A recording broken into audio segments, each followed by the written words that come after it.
Abang tukang bakso, mari-mari sini, saya mau beli. Jumpa lagi saudaraku dalam renungan harian. Salam sehat penuh rahmat Tuhan sertamu. Untuk renungan hari ini, saya memberikan judul Pangsit, yang didasarkan pada kitab Keluaran pasal 3 ayat yang ke-17. Jadi, aku telah berfirman, aku akan menuntun kamu keluar dari kesengsaraan di Mesir, menuju ke negeri orang Kanaan, orang Het, orang Amori, orang Feris, orang Hewi, dan orang Yebus, ke suatu negeri yang berlimpah-limpah susu dan madunya. Saudaraku, pangsit atau dumpling adalah makanan tradisional Tiongkok yang berupa daging cincang yang dibungkus dengan adonan tepung terigu yang dibentuk lembaran tipis. Setelah direbus sebentar, pangsit umumnya dihidangkan sebagai salah satu isian dari sup.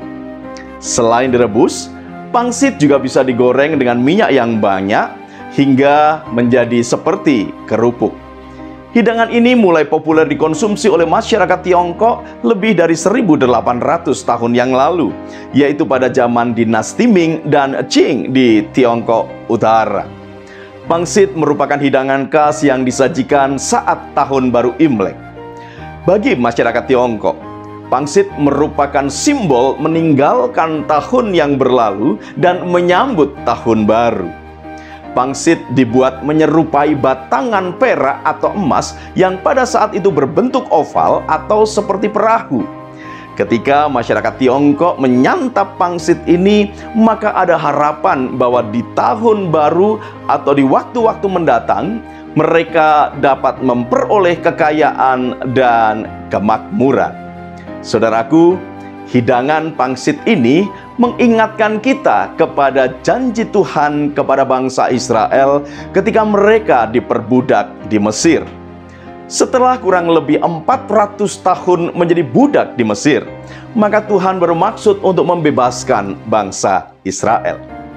Sebetulnya, tentang perbudakan di Mesir ini, Tuhan sudah menubuatkannya kepada Abraham.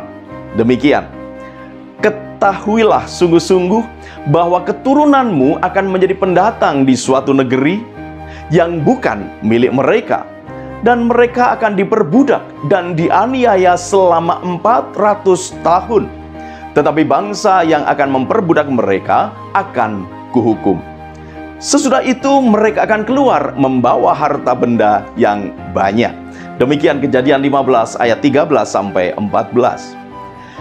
Agar rencana Tuhan ini dapat berjalan, maka ia memanggil Musa untuk menjadi pemimpin bagi umat Israel dan memimpin mereka keluar dari Mesir. Dalam kitab Keluaran pasal 3, kita dapat membaca bahwa walaupun Musa akhirnya bersedia, namun pada awalnya ia berusaha untuk menolak perintah Tuhan tersebut. Dari percakapan antara Tuhan dan Musa itu, kita tahu bahwa maksud Tuhan adalah untuk menggenapi apa yang pernah disampaikannya kepada Abraham. Nah, kepada Musa Tuhan menyampaikan, "Jadi aku telah berfirman, aku akan menuntun kamu keluar dari kesengsaraan di Mesir menuju ke negeri orang Kanaan, orang Het, orang Amori, orang Feris, orang Hewi, dan orang Yebus, ke suatu negeri yang berlimpah susu dan madunya." Dan setelah melewati berbagai drama dan intrik dari pihak Firaun, maka akhirnya Musa berhasil memimpin umat untuk keluar dari Mesir. Kemudian, setelah melalui perjalanan 40 tahun di padang gurun, bangsa Israel dapat masuk ke tanah Kanaan, negeri yang berlimpah-limpah susu dan madu di bawah pimpinan Yosua. Dari rangkaian kisah ini kita memahami bahwa rancangan Tuhan akan terwujud apabila umat juga bersedia bertindak untuk mewujudkan apa yang menjadi kehendak Tuhan tersebut. Bukankah harapan itu harus diperjuangkan agar sungguh-sungguh terwujud? Jika tidak demikian, maka harapan hanyalah angan-angan kosong saja. Saudaraku, kita tahu bahwa rancangan Tuhan adalah rancangan kebaikan bagi kita. Akan tetapi, kita juga harus mesti mengupayakan seoptimal mungkin apa yang menjadi rancangan Tuhan itu. Tentu bukan dengan kekuatan kita, melainkan dengan kasih karunia Tuhan. Kiranya sajian pangsit hari ini mengingatkan kita bahwa berkat, kemakmuran, kesehatan, dan yang lainnya mesti diupayakan dengan tetap mengandalkan pertolongan Tuhan. Selamat berjuang saudaraku, Tuhan Yesus memberkati. Salam guru dan keluarga.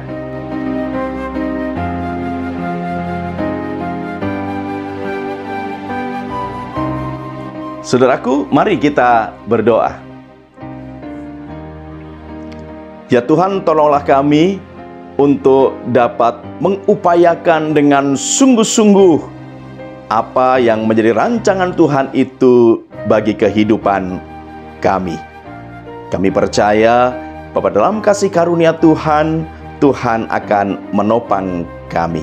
Terima kasih Tuhan Yesus. Amin.